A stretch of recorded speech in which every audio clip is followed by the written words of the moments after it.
Please like this video. It will really help this story reach as many people as possible. Thank you so much for your support. I came home early on a Thursday, cut out of the office under the excuse of a supplier call, and cooked. Not pasta in a jar. I did the whole thing. Steak with a crust, roasted potatoes, asparagus with lemon, a salad that actually had ingredients I had to chop. Candles. Decent music. I set the plates so the steaks would rest to the minute she walked in. I even changed into a clean button-down, which my crew at the shop would laugh at me for. The door opened. Megan stepped in with the smell of someone else's fries on her coat and the expression of a person arriving at a motel by mistake. That for me. She nodded at the table. For us. I already ate at a drive-thru. I'm wiped. Big day. I'm going to bed. She headed down the hall. Sorry. I looked at the table, at the steak cooling to medium well, at the money I'd spent, and the time I wouldn't get back. I poured myself water, stared at the candles, then leaned against the counter and let out a short laugh that didn't sound like mine. If I'd known where that tone was heading, I would have turned off the oven and changed more than my shirt. The next morning, she was cheerful on text. Busy day? Don't forget to pick up the dry cleaning. The emoji smile felt like a sticker over a crack. That night, I tried again. No dinner, just a conversation while we folded laundry. You good? I asked, handing her a towel. Always. You've been distant. She slid a stack of shirts into the drawer. You read into everything. Last night you walked past a table I spent 2 hours on. I wasn't hungry. You get dramatic. She shut the drawer. Can we not? I'm tired. I'm not asking for a parade, I said. I'm asking for basic respect. You're making a mountain. She grabbed her phone. I'm going to shower. I let it go because I used to believe in cycles. You push, you cool off, you find middle ground. 2 weeks later, the middle ground looked like a strip of concrete between two highways. The signs started stacking up. She'd take separate cars to the same event. She'd turn her cheek when I kissed her hello. She'd laugh at something I said and then add a tag like, you would say that, which sounds small until it becomes the rhythm. She stopped wearing the ring some days. It's uncomfortable when I type, she said. When I offered to resize it, she called it sweet and then left it on the bathroom counter for 3 days.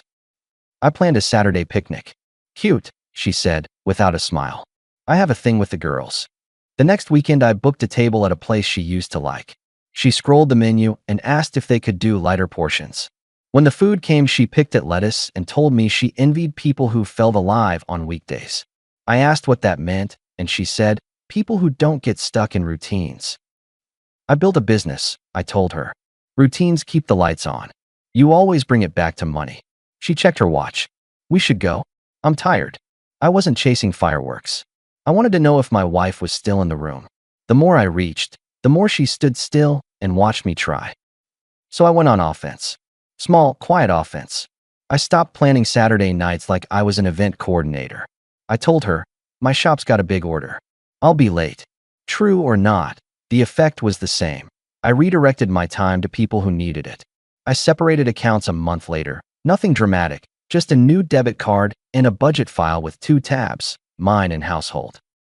I put the mortgage and utilities on auto pay from the household tab and left everything else in mine.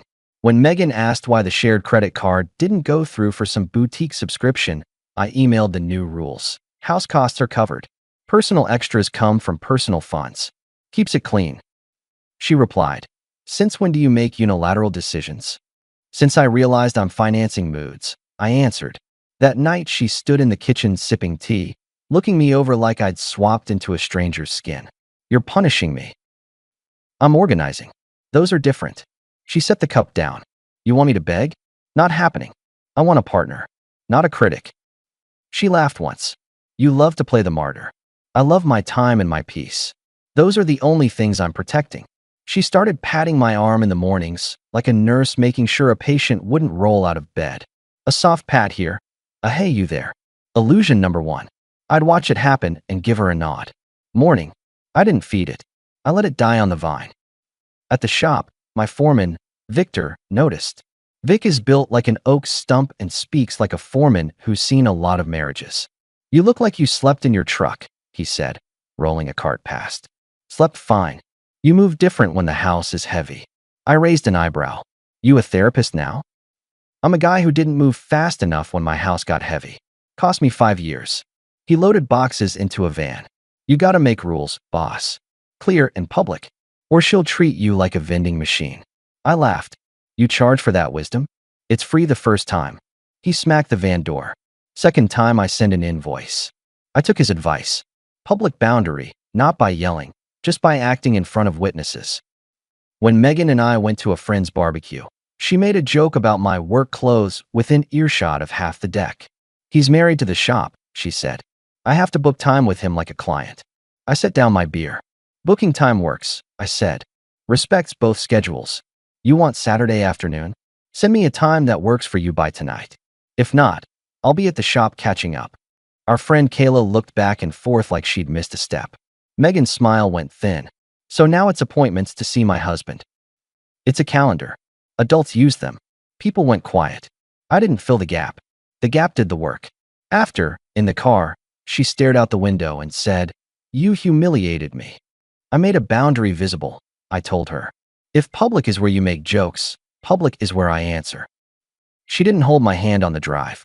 She didn't hold much of anything after that except the idea that I owed her a better performance. Every week she tested. Every week I took something out of the middle and put it on a shelf where she had to ask for it like an adult. The second softening happened a month later. She came home with a six-pack of my favorite sparkling water and a small plant for my desk. Thought you'd like this, she said. It's nice, I told her. Thank you. I set the plant on the shelf. I didn't invite a conversation. She hovered, then said, "Do you want something from the store?" I told her I was set. She went quiet and checked her reflection in the microwave. You can call me stubborn. I call it tired of being trained. Then came the evening that knocked the training wheels off any remaining patience. I had been carrying the marriage like a couch up a flight of stairs alone. I couldn't pretend I wasn't sweating. Let me pause the story for just a second. If you're still listening, please hit the like button on this video. It really helps YouTube show this story to more people. Thank you so much for the support. Now let's get back to the story. I pulled back even more. We became polite roommates. I cooked for myself, cleaned my side, swapped our calendar invites for individual check-ins. I'm out Tuesday, shop meeting Wednesday. Saturday, I'm with the guys. She sniffed. Guys. Right. Real ones, I said. They have names. I'm sure they're thrilled to hear you complain. I don't complain. I decide. 3 months of this, and something in me settled. Peace is loud when you've been living in noise. And then I did the thing I swore I wouldn't do again. I planned a final swing at romantic theater. Not a dumb grand gesture. A clean one. 2 tickets to Hawaii, a hotel on the water, a message for my foreman to cover, and a note to my clients that I was unavailable for 2 weeks. My thought process was simple. Commit or close the book. The flight left next morning. I wanted to tell her in person, not as a text she could screenshot. I swung by the house, walked in, and heard voices. Megan was at the table with her sister, Emily. Emily's the opposite of Megan's chilly efficiency. She's warm, sarcastic, quick with a joke that lands soft. She's been kind to me since the day we met, which Megan always called sweet. I called it human. They were laughing about something. Megan's face was light, young. Then she saw me, and the temperature dropped. Emily stood up and wrapped me in a hug that felt like a normal life. I've been thinking we don't talk enough, she said. We should fix that. Agreed. I smiled. Been buried in work. Emily read the room without a translator. She sat, and I sat, and Megan stayed standing like a judge deciding if I'd earned a chair. I kept my tone even. I bought 2 tickets, I told Megan. You and me. Water, sand, sun. We fly tomorrow. She smirked. That's not going to make me love a man like you. It wasn't loud. It was cold. You hear a line like that, and your brain tries to mishear it out of loyalty. Mine didn't. It took it straight to the chest and put it on a shelf labeled facts. Emily blinked. Megs, you don't mean that. Don't tell me what I mean. Megan crossed her arms. I'm tired of him trying to buy feelings. I looked at Emily, and she looked back with a mix of shock and something else. Resolve, maybe. She leaned in and whispered, invite me if you want to make her angry. I'll play along. I shook my head. I'm past trying to move anyone's feelings. But if you want a break, come with me. I kept my voice level. Company helps. Emily nodded once, like it settled in a part of her that had been waiting. Across the table, Megan narrowed her eyes. What did you just say? Megan snapped at Emily. You trying to take my husband now? Is that the plan? I turned to Megan. There's no marriage to take. You broke your side and kept the demands. Emily and I will go. You'll have 2 weeks to pack and leave my house. She laughed like I'd told a joke with a punchline she'd heard before. Sure, I'll get right on that. Do what you want, I said and stood. I've already done what I needed to do. Emily hesitated at the door. Are you sure? She asked, voice low. We can cancel. Say the word. I'm sure, I told her. There's nothing left to save. We'll keep it friendly. You don't carry any of this. It's my mess to clear. She bit her lip, then nodded. I needed a vacation anyway. That night, I slept on the couch. Not for drama. For separation. In the morning, I left before the sun, sent Victor a text to check the shop, and drove to the airport. Emily was waiting by the gate, a duffel at her feet and doubt in her posture. You can bail, I said as I reached her. No hard feelings. She blew out a breath. I want to go. She paused. I also don't want to be the reason anything breaks. It was broken, I said. You didn't touch it. Hawaii did what it always does to tired people. It slowed us down. We walked the beach in the mornings and argued with each other only about coffee versus tea. We swam. We read on the balcony. We ate normal food at normal places and didn't take pictures of it like evidence. At night, we sat with our feet up and talked like old friends. She told me stories about Megan as a kid, bossy, focused, relentless. I told her about the first year of my shop when a supplier flaked and I drove 3 hours to buy parts full price just to keep a promise. We didn't touch lines we couldn't uncross. Not once. But we got close enough to know we could, which is a different intimacy. On day 3, my phone lit up. Megan. First a text. You're a coward. Then a longer one. Come home and apologize. I'll consider forgiving you. Then a cluster. If you don't, you'll regret it. You'll lose more than me. Think about your image. I read each one and felt the same calm. I typed one response. I said what I needed to say. When I return, you won't live in my house. If you file the paperwork, I'll thank you for saving me time. She switched strategies. Mutual friends ping me with concern. Megan says you've been checked out for a year. She's telling people you isolated her. She's saying you're with someone else under her roof. I didn't answer right away. I took a day, looked at the water, and made a list of what mattered. My name, my business, the truth. Emily saw me staring at my phone. You look like you're doing math, she said. I am, I replied. Cost versus benefit. Of what? Silence. I pocketed the phone. I'm done paying for quiet. I called Victor. I need you to switch the payroll card to the business account only. Pull my personal debit off the shared app. And have the bank send a new personal card to the shop. You got it, he said. Anything else? Change the garage keypad at the house to the code we talked about. Copy. Vic never asks why. He sees when a man has decided. Then I opened my social account and posted a picture of me and Emily on the beach. Not romantic, not suggestive, just real. 2 people smiling into the sun. The caption was measured. 2 weeks off to clear my head and set new boundaries. I value truth. I won't participate in false stories about my character or work. When I return, I'll handle my home situation with the same clarity I use at the shop. If you've heard rumors, consider the source and the timeline. No names, no darts. It was enough. People wrote, proud of you. Some wrote, here if you need. The ones who wanted drama stayed disappointed. Megan saw it, of course. My phone lit up again. You just embarrassed me publicly. You're done. You'll regret this. I blocked her number. Not out of anger. Out of hygiene. She found other ways. Email from an address I didn't recognize. A message from her friend. She's saying you were never present. I replied to the friend with a forward of the bills I'd paid, the dates, the calendar entries for her events I'd attended. Present enough? I wrote. No more replies after that. On the last night, Emily and I watched the water darken. She looked at me. You seem lighter. I stopped asking permission to live by my own rules. Will you hate me if I say I'm glad I came? No, I leaned back. You were the one person who didn't treat me like a paycheck with shoes. She laughed, short and honest. Your words, not mine. Back home, I pulled into the driveway and saw through the window a table set for 2. Candles. A roast. The works. Megan opened the door before I reached for the handle and threw her arms around my shoulders like a scene from a movie she'd rehearsed.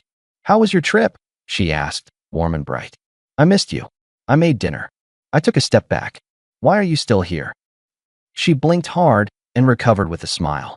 Let's not throw away a marriage over a misunderstanding. I forgive you for leaving with my sister. It was childish, but I know you didn't cross any lines. I read your post. You were classy. If you hadn't been telling stories, that post wouldn't exist, I said. I don't want a truce. I want empty drawers and your key on the counter. Her smile wobbled.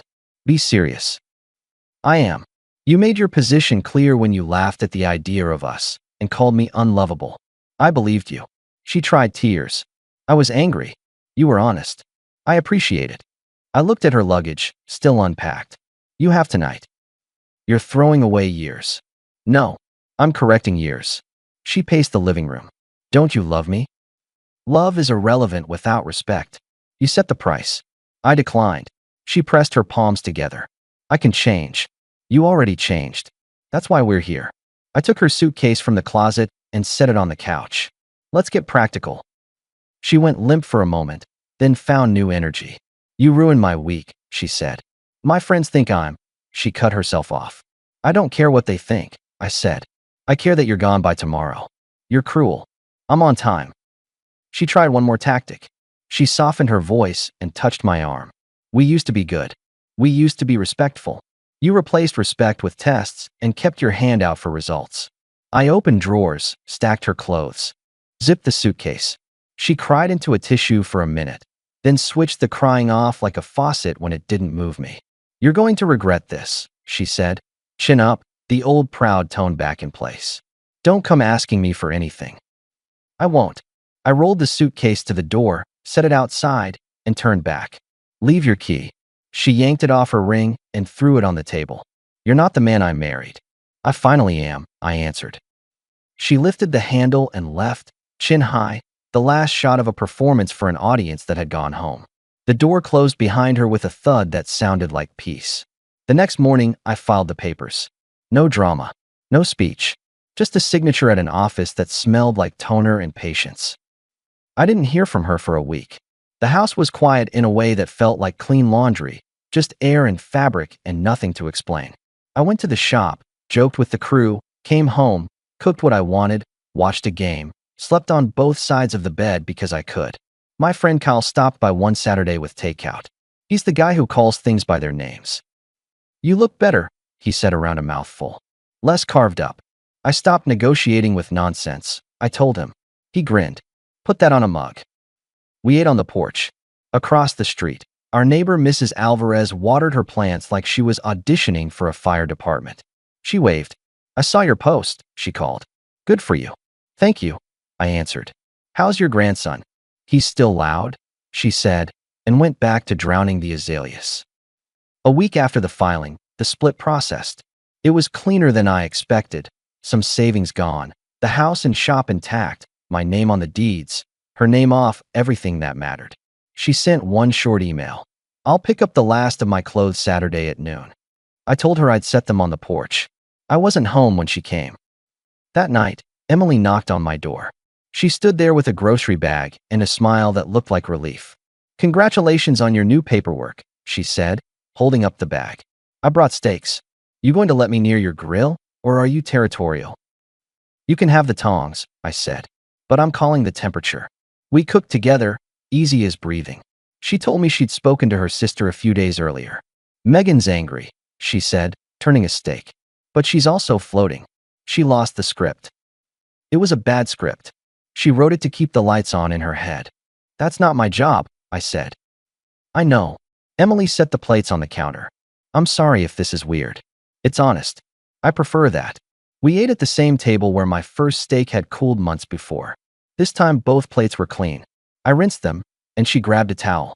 I handed it over. Neither of us made a speech. You don't improve on quiet when quiet's finally respectful. After dinner, we sat on the couch and let the TV play something we didn't care about. She leaned her head back. You ever going to let yourself start new? She asked. When it starts itself, I said. No forcing it. She nodded. That's fair. A minute later, she slid closer and rested her hand on my forearm. Not a nurse pat. A real touch. I didn't move away. I didn't make it a moment bigger than it was. We dozed there, Two people who'd had their fill of performances. I woke to the smell of bacon the next morning and the sound of her humming. In my kitchen. In my house. No audience. No script. She looked up when I walked in. "I owe you breakfast for the steaks," she said. "That's how it works." "It's a good rule," I told her. What happened after wasn't fireworks. It was a calendar filling itself with things that made sense.